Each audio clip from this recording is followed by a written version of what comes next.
What's up guys, welcome to another short and sweet video and a little bit more RB content, which I know so many of you love so much, so you're welcome.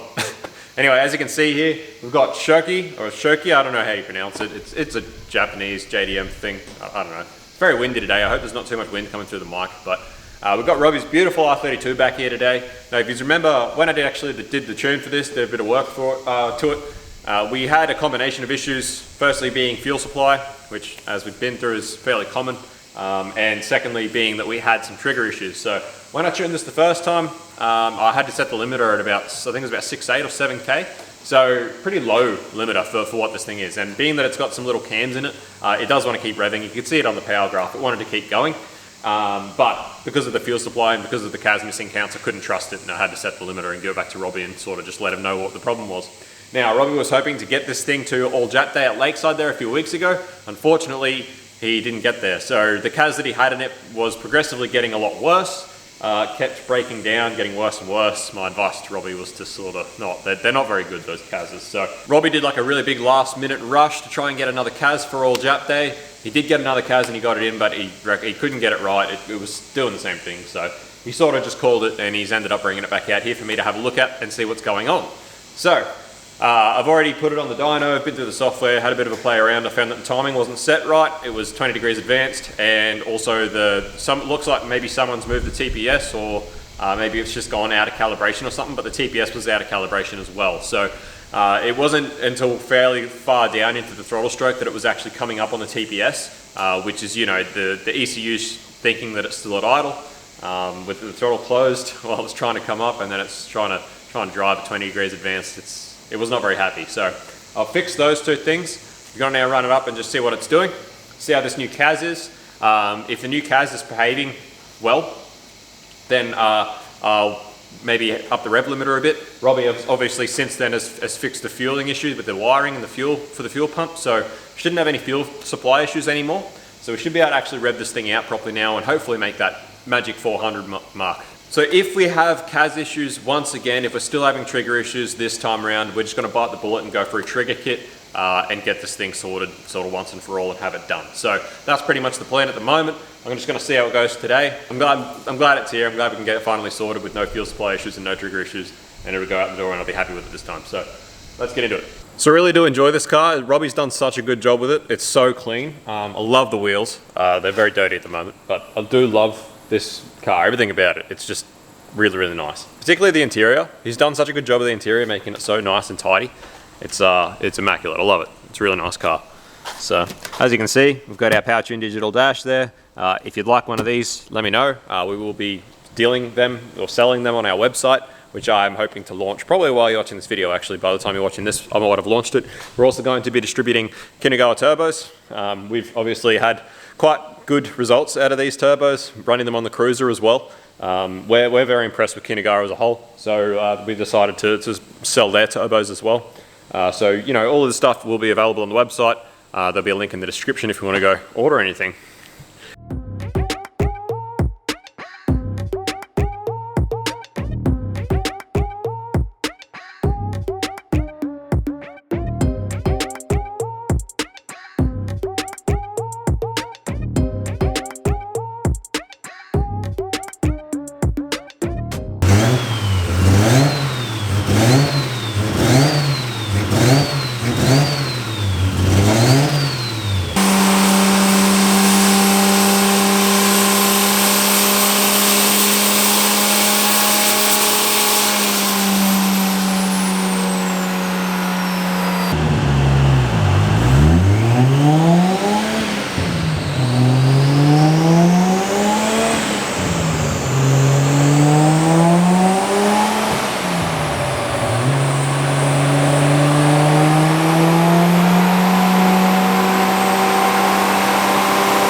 Well guys, you wouldn't read about it, but we've got fuel supply issues again.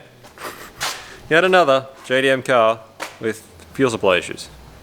You wouldn't read about it, would you? Anyway, I'm going to start pulling apart the boot interior and just trying to have a look at what wiring and relay and stuff is actually there and try and figure out what the hell's going on. Yeah, it's a pain. But anyway, it is what it is. Alright guys, so it's actually the next day. After having those fuel supply issues, I was just so tired yesterday. The night before last. So yesterday I was super tired because that night before just had a really bad night with my son not sleeping. So I was super tired and I was super over it, and it's just one of those things, you don't go chasing issues while you're that tired and over things. It just makes you pissed off. So I left it till this morning. I've asked Robbie a few questions overnight. It is a Aeroflow 460, and I've confirmed that it's an Aeroflow 460 now. I can't see anything obvious in the tank as to why we should be having this issue. And if you guys actually remember, the red 1JZ swapped FC RX7 that I did for a customer a little while ago actually had an Aeroflow pump in it as well. And we had a very similar issue where the pump just gave out. Like it's another one of those things, like I always say, two areas you can't go cheap is your fuel system and your ECU. It's two things you got to spend the money if you want a nice reliable setup. So I'm going to go ahead and conclude that it must be a pump issue, given what's going on with this car. The wiring all seems to be really good. The wiring upgrade's done pretty well. There's nothing else that I can see as to why this pump would be failing. I haven't checked the filter in the bay, but Robbie reckons he cleaned that out before he sent it out. And given how bad this is dropping pressure, I can't imagine it's a blockage in a filter. It is like really failing. So I'm going to go ahead and order a proper genuine Bosch pump for this thing, and that should get us where we need to be. So I'll go ahead and order that, and hopefully we'll get back into this later on this week. What's up guys, welcome back. We're back on the 32 again today. Sorry that this episode has been sprawled out and sporadic and all over the place. It's filmed over a fair few different days. It's just a crazy time of the year at the moment. We've got Christmas coming up, Rex is still working, we've got heaps of stuff to get done. It's been storming like every day, it's been raining freaking every day, and I'm like halfway through trying to move house, so it's just been full on. But we've got here a brand new Walbro 460 in tank pump, supplied by Jay there at Fuel Injection Services Brisbane. So definitely hit up Brisbane Fuel Injection Services for any of your fueling needs. Jay's a really good bloke who'll look after you. So we're going to chuck this in, get rid of that pesky Aeroflow pump that's in there, and hopefully this completely sorts our issues. So just to be clear guys, I never recommend actually just fitting a fuel pump this big into your car. The only reason I'm chucking this fuel pump in is because the wiring upgrade for this fuel pump has already been completed. As you can see here, we've got some nice big wiring for this fuel pump setup. So the only thing that has me a little bit concerned is we've still got the stock bulkhead on the R32 tank. Now these can be problematic when you're running a pump such as this. So that's going to be the next point of call if we're still having issues. But for now we'll get this fuel pump in it, and I'm pretty sure that's going to be what the problem is.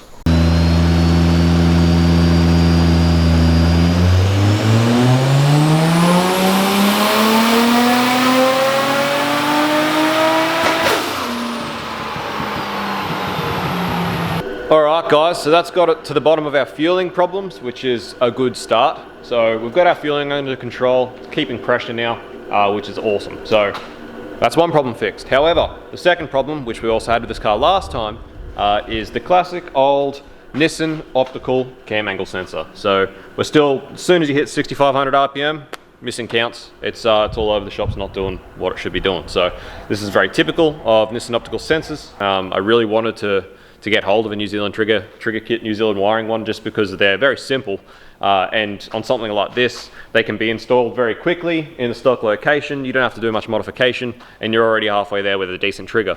Obviously there's still massive advantages to having a crank angle sensor instead of just a sensor on the cam, but you know, that involves quite a lot more upgrade. It's much more expensive and it's a lot harder to do, whereas the New Zealand wiring one that just goes in place of the CAS, it's simple, it's quick, it's easy, and it's quite cheap. So we're doing pretty well. It's very consistent. It's just the same thing, 6,500 RPM, it just starts missing counts and just get out of it. Once we've got the trigger setup sorted and we can actually rev this thing out a bit more, I'll be happy to pump a little bit more timing into it and probably just a little bit more boost. You know, Robbie really wanted to make over 400 with this car, which with this setup, with the Kinagawa 3076, with the E85 and with these cams is easily achievable. It's just that I never wanted to put too much timing into it, particularly with the way the CAS was missing counts. I couldn't rev it out. I'd set the limiter at about 6.7 last time I was here for the same reason it was missing counts. And last time it was still having some fuel pressure issues right in the top end as well. That's why I set the limiter there, because we had both the CAS and fuel pressure issues, so I didn't want to put too much time into it. I didn't want to put any more boost into it because it was already having fueling issues. So now that we've got fueling under control, if we can just get this trigger under control, I'll be very happy to try and push this thing up over 400 wheel horsepower, which will be, you know, good fun, and it'll be a really nice little combo. But anyway, that's it for today. Try and get a trigger set up, and we'll go from there. So we'll pick this up another day, again on a different day, hopefully before Christmas. Righto guys, so it's now the 2nd of January and we've finally received the parts that I've been waiting for the 32 to get it sorted. This is what we've been waiting on. So these are new cam trigger kits from NZ Wiring. Now these, from what I've found, are the cheapest, simplest, easiest solution to having CAS's miscounts on twin cam RBs. As we've seen with Robbie's, as we've seen with countless twin cam RBs before, particularly ones that are using, you know, updated ECUs. You know, today's aftermarket ECUs, they process data so fast that these missed counts, they really pick them up and they really have a hard time, particularly in something with aftermarket cams like we've seen with Robbie's 32 there. It's got some 264 drop-in cams. As you go bigger with cam, bigger with the lobe, bigger with the spring, you get a lot more deflection in the cam, so you do get it moving around just a little bit more, and it causes a lot of issues, as we've seen. So this, from what I've found, is the cheapest, easiest, quickest solution, and so I've decided to start stocking these in Australia. They will be available on the website, but we'll go through that at a later date. But as you can see, it just replaces the cam angle sensor. Just have a, I think they're 24-1 or 26-1 trigger wheel that goes on the cam. This replaces the CAS that goes onto the CAS mount plate, and then your sensor goes in there. Comes with different shims to actually space it out right from the cam, and it does come with a new plug, although it does plug into the factory CAS plug. So that's that easy. I've decided that, given that I'm going to start stocking these and selling them, I figured it would be a good idea to do an entire video dedicated to the install and the improvement of doing so. So for that reason, I'm going to end this episode now. And tune in tomorrow where we're going to do an episode of actually fitting this onto the R32 and you know, seeing how well it alleviates our issue of missing counts and seeing what sort of power we can actually get out of the 32 if we're happy to rev it and pump a little bit more boost and a little bit more timing and do it while we've got a reliable trigger. So thanks for watching guys. Sorry it's dragged out so long. It was a bit hard to get these parts because the bloke from NZ Wiring, his CNC guy I think, whoever it was that does actually cut his trigger wheels, same thing, COVID, lack of materials, everyone's struggling, so it was took a while to sort of try and get these out of New Zealand, but I do have stock now, so we'll get into getting this done for Robbie and hopefully get his 32 back to him before he has to go back to work so he can enjoy it a little bit. So tune in for tomorrow, thanks for watching, hit subscribe, hit like, peace out, see you, bye.